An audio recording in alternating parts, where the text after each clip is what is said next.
Hello friends, आज हम पढ़ेंगे दंड प्रक्रिया संहिता 1973, ठीक है, जिसको इंग्लिश में बोलते हैं code of criminal procedure 1973। Code of criminal procedure ये किस तरीके का लॉ है? तो ये क्रिमिनल लॉ है। क्रिमिनल लॉ जानने से पहले हम ये जानेंगे विधि कितने प्रकार की होती है। तो विधि दो प्रकार की होती है। पहला मौलिक विधि, दूसरा प्रक्रिया विधि। मौलिक विधि वो विधि है जो पक्षकारों के दायित्व और कर्तव्य को बताती है, ठीक। और प्रक्रिया विधि वे विधि हैं कि वो न्यायालय की प्रक्रिया किस तरीके से चले कि पक्षकार अपने दायित्व और अधिकार प्राप्त कर सके, वो बताती हैं, ठीक। तो सीआरपीसी आपराधिक विधि है, मैंने आपको बताया, ये सिर्फ आपराधिक मामलों में लागू होती है। फौजदारी मामले में सीआरपीसी लागू होती है। जिस तरीके से सीपीसी सिविल न्यायालय में लागू होती है, ठीक है, सिविल न्यायालय उसके अंतर्गत कार्य करता है, ठीक है। जितने भी जैसे वाद दायर करने से लेकर वाद के निष्पादन तक, डिक्री के निष्पादन तक जितनी भी प्रक्रिया होती है वो सीपीसी के अंतर्गत होती हैं। उसी तरीके से फौजदारी मामले में जितने भी कार्य होते हैं वो क्रिमिनल विधि सीआरपीसी के अंतर्गत होता है। तो आज हम देखते हैं कि सीआरपीसी का सेक्शन नंबर 1 क्या कहता है। तो ये सीपीसी की तरह ही अपना संक्षिप्त नाम, विस्तार और प्रारंभ बताता है।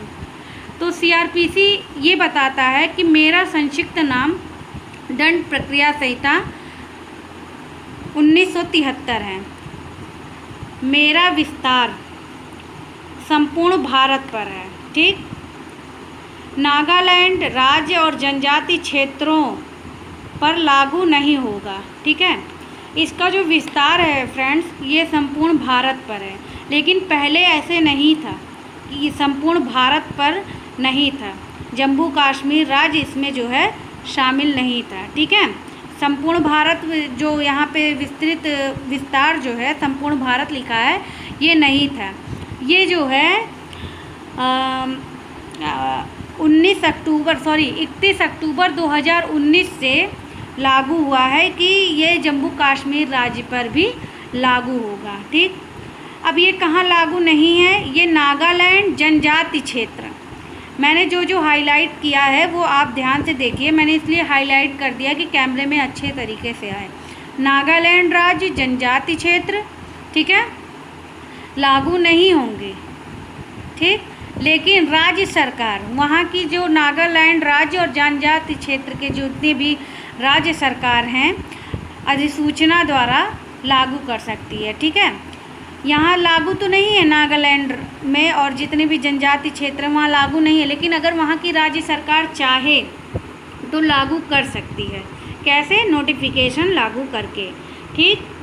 अब मैं कब प्रवृत्त हुआ? सीआरपीसी बोलती है कि अब मैं कब प्रवृत्त हुआ। 1 अप्रैल 1974 को प्रारंभ हुआ, सीआरपीसी प्रवृत्त हुआ, ठीक। अब इस पर राष्ट्रपति ने कब स्वीकृति दी? तो इस पर राष्ट्रपति द्वारा कब स्वीकृत हुआ? 25 जनवरी 1974। मैंने इसलिए हाईलाइट कर दिया। ये जितने भी मैं आपको मतलब नोट्स में दिखाती हूँ, बताती हूँ, ये मैं इस तरीके से लिखती हूँ कि आपको बहुत ही ईज़िली आपको समझ में आ जाए, क्योंकि जो बेयर एक्ट्स की भाषा है और बुक भी पढ़ने से एक तरह से क्लियर तो हो जाता है, लेकिन अगर आपका कॉन्सेप्ट क्लियर रहेगा, छोटे छोटे कॉन्सेप्ट क्लियर रहेंगे, तो आपको बड़े कॉन्सेप्ट उतने ज़्यादा मतलब कठिनाई नहीं होगी, आपको आसानी से समझ में आ जाएगा। अब देखिए, मैंने आपको बताया था कि जो ये सेक्शन नंबर 1 का सब क्लॉज जो है 2 संपूर्ण भारत पर जो है, वहाँ पे संशोधन हुआ था। अभी हाल ही में हुआ था, कोरोना नहीं आया था तब हुआ था। 31 अक्टूबर 2019 से जम्मू कश्मीर पर भी लागू हो गया, ठीक। अगर आपको एग्ज़ाम में पूछे कि अभी 31 अक्टूबर 2019 में क्या संशोधन हुआ, तो इसमें जो है इसमें लिखा था, अगर आप डायरेक्ट देखेंगे तो उसमें लिखा है कि संपूर्ण भारत पर सिवाय जम्मू कश्मीर।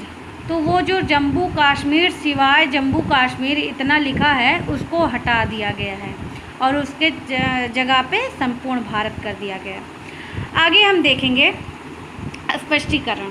ठीक, स्पष्टीकरण ये कहता है जनजाति क्षेत्र वे राज्य क्षेत्र अभिप्रेत हैं जो 1972 की जनवरी के 21वें दिन के ठीक पहले संविधान की 6th अनुसूची के पैरा 20 आसाम जनजाति क्षेत्र सम्मिलित हैं। संविधान का जो 6th अनुसूची है उसमें पैरा 20 में आसाम जनजाति क्षेत्र से लिया गया है। ठीक है,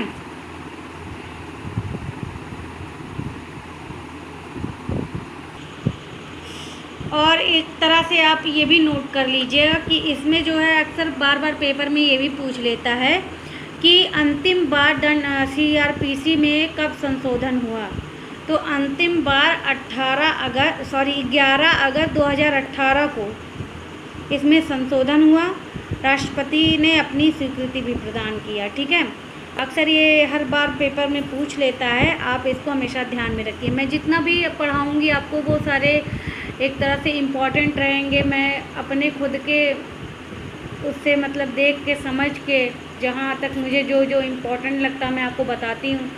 और आशा करती हूँ कि आपको ये वीडियो थोड़ी सी अच्छी लगे या ज़्यादा अच्छी लगे तो लाइक करिए, सब्सक्राइब करिए, शेयर करिए और कमेंट करिए। Thank you.